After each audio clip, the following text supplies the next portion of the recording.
दोस्तों, एक राज्य की मुख्यमंत्री सिर्फ अपनी कुर्सी बचाने के लिए केंद्र की हर अच्छी योजना को रोक रही है।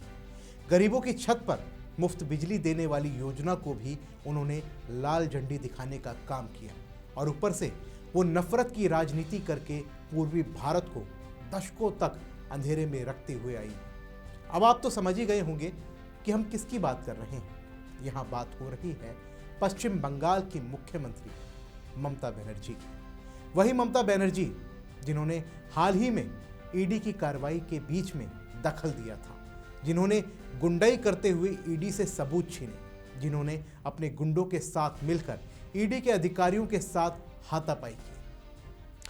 नमस्कार दोस्तों, मेरा नाम है शुभम गुप्ता और आप देखना शुरू कर चुके हैं वीके न्यूज।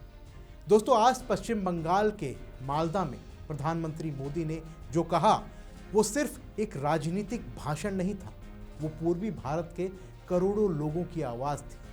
वो उन लोगों की चीख थी जो दशकों से उपेक्षित रहे और वो उन लोगों के खिलाफ सीधा हमला था जो आज भी नफरत और तुष्टीकरण की राजनीति करके सत्ता पर काबिज है। प्रधानमंत्री मोदी ने मालदा की जनसभा में साफ कहा कि हम 2047 तक विकसित भारत बनाने की दिशा में काम कर रहे हैं और विकसित भारत के लिए पूर्वी भारत का विकास सबसे जरूरी है। लेकिन दशकों तक पूर्वी भारत को नफरत की राजनीति करने वालों ने जकड़ कर रखा था। दोस्तों, ये नफरत करने वाले कौन हैं? ये सब जानते हैं। पश्चिम बंगाल में टीएमसी की सरकार है जो वोट बैंक की राजनीति करती है, जो घुसपैठियों को संरक्षण देती है, जो गरीबों के हक को लूटती है और ऊपर से सुशासन का ढोंग रचती है। मोदी जी ने ठीक कहा कि बीजेपी ने पूर्वी राज्यों को इन नफरत करने वालों के चंगुल से मुक्त कराया है।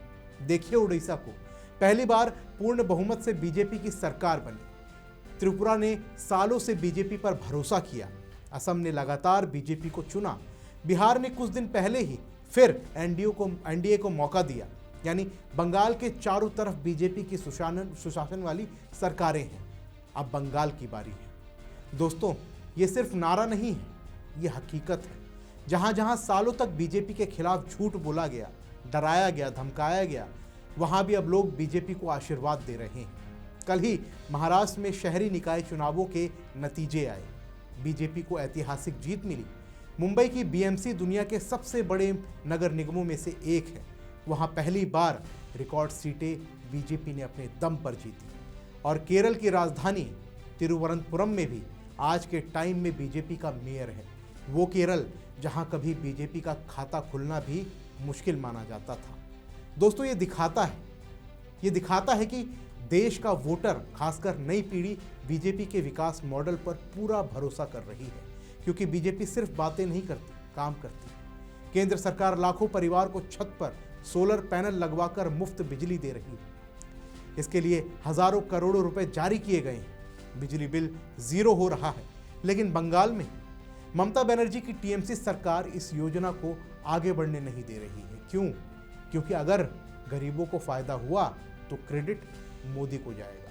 अगर बंगाल में लाखों घरों में मुफ्त बिजली आई तो लोग टीएमसी से सवाल पूछेंगे कि तुमने 10 साल में क्या किया। दोस्तों, यह है ममता बनर्जी का असली चेहरा। गरीब के भले के काम को भी रोक दो, बस कुर्सी बच जाए।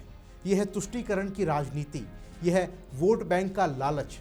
दशकों से पूर्वी भारत को इसी नफरत और तुष्टीकरण से पीछे रखा है।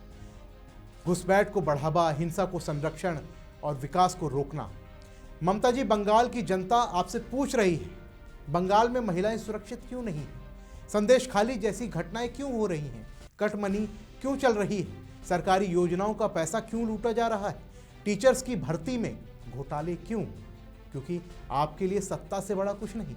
गरीब, दलित, आदिवासी महिलाएं सब सिर्फ वोट बैंक। मोदी जी ने कहा है कि बंगाल के लोग अब जाग चुके हैं। मालदा की जनसभा में जो उत्साह दिखा वो बता रहा है कि इस बार बदलाव आने वाला है। बंगाल सुशासन चाहता है, बंगाल विकास चाहता है, बंगाल नफरत की राजनीति से मुक्ति चाहता है। और याद रखिए, इतिहास गवाह है कि जो राज्य नफरत और तुष्टीकरण की राजनीति करते रहे वो पीछे रह गए, लेकिन जो विकास के रास्ते पर चले वो आगे निकल गए। बंगाल के लोग अब ये फैसला करने वाले हैं कि वो किस रास्ते पर जाना चाहते हैं। और आखिर में यही कहूँगा कि कि 2047 का विकसित भारत तब बनेगा जब हर राज्य, हर कोना विकसित होगा, और बंगाल तब तक पीछे रहेगा जब तक यहाँ नफरत और रोक टोक की राजनीति चलेगी। दोस्तों, अगर आप भी मानते हैं कि बंगाल को नफरत की राजनीति से मुक्ति चाहिए और ममता की रोक टोक की नीति बंद होनी चाहिए, तो इस वीडियो को शेयर कीजिए, कमेंट में लिखिए और आवाज़ उठाइए, क्योंकि सच्चाई को आवाज़ चाहिए। जय हिंद। वीके न्यूज, राष्ट्र के नाम।